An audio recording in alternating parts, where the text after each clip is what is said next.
Hello students, welcome back to Accounting 2401, Principles of Financial Accounting. This is Dr. Mercado speaking, and I hope all of you are having a fabulous week.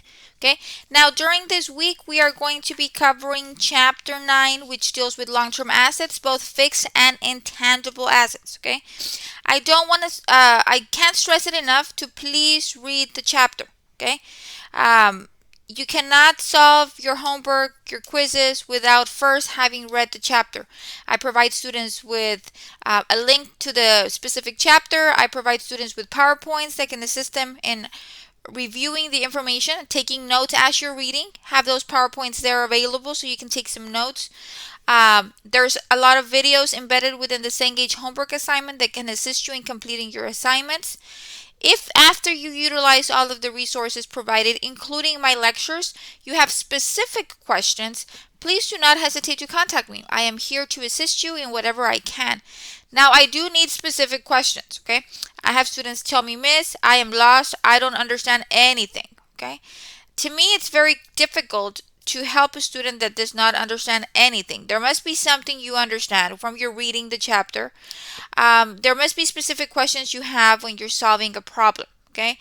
I recommend, or I prefer, or I advise students that whenever they have a question, they provide me with the question number, their attempted solution. I want to step by step to see what is it that you're doing. How are you calculating these figures, so I can see what I can see your work, I can see what you're doing, and I can provide some guidance and explain the areas that you're lacking. Okay, but please take the time to read the chapter.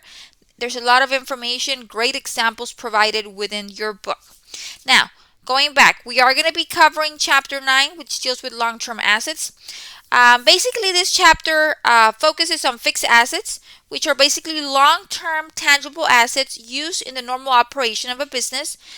These assets include machinery, equipment, buildings, land, and land improvements. Okay.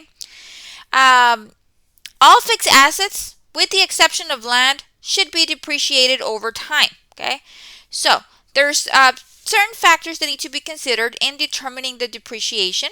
This includes the fixed asset's initial cost, the useful life of the asset, and the residual value of the asset. Okay, there's various methods utilized to calculate the depreciation. This includes the straight line, the units of activity, and the double declining balance method, which are covered in this book. Okay. In this textbook, we also cover discarding a fixed asset. Okay. If you have an asset sitting in your books that you're no longer using, it's obsolete, whatever the case might be, you need to get rid of it.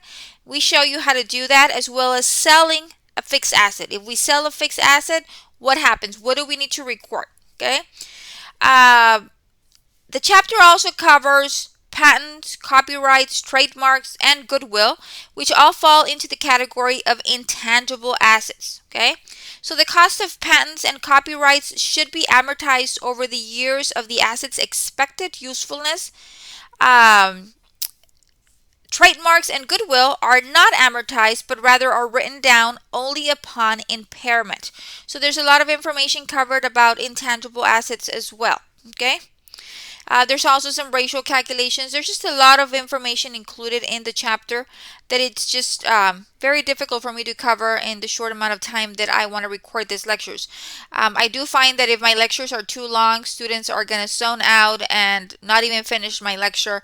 So I'm trying to compound as much information as I can in each of these lectures, focusing on problem solving. Okay, applying what we've learned from the chapter to a specific problem. Okay, so now I am going to be covering, the first problem that I'm going to be covering today is exercise 9.3. Okay, so exercise 9.3 deals with determining the cost of land. Okay, it says On-Time Delivery Company acquired an adjacent lot to construct a new warehouse, paying $90,000 in cash and giving a short-term note for $50,000.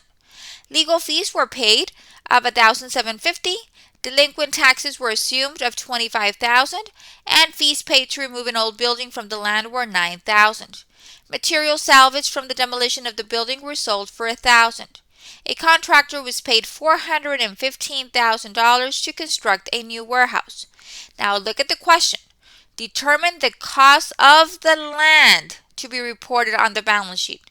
Okay, nowhere does it talk about a warehouse. Okay, all we are focused on is the cost of the land. Okay.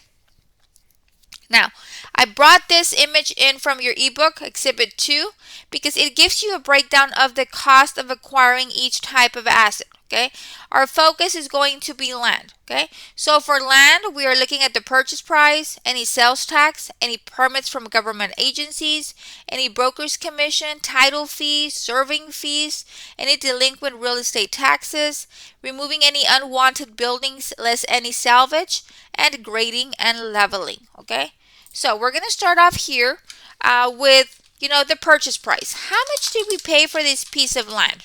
Purchase price. Well, the problem says that we paid $90,000 in cash, and then we also had a short-term note of $50,000. Okay, so part of the purchase was with cash. We paid $90,000, and then we borrowed $50,000 to complete the purchase. So that means my purchase price was $140,000. Now we had other costs associated. We had some legal fees. Okay. We had legal fees of $1,750. Okay. We also had some delinquent taxes of $25,000. Okay. Right here, delinquent real estate taxes. Okay. Delinquent taxes. Okay. We have $25,000 of delinquent taxes. And then it says fees paid to remove an old building from the land were $9,000. So removing unwanted buildings, $9,000. So I'm going to put here demolition of building,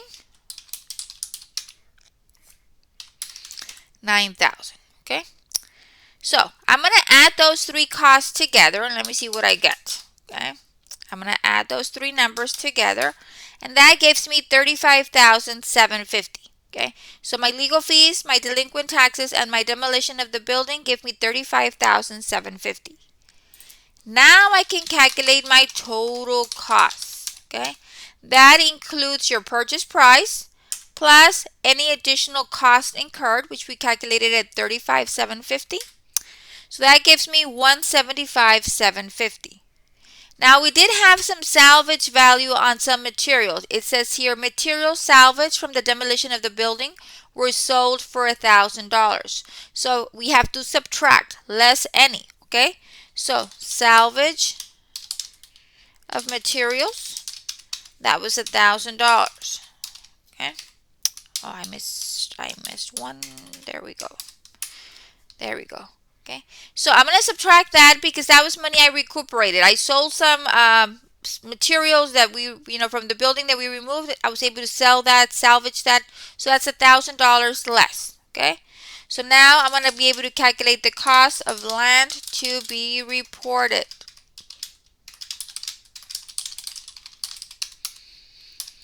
So it'll be the $175,750 minus the $1,000. Okay.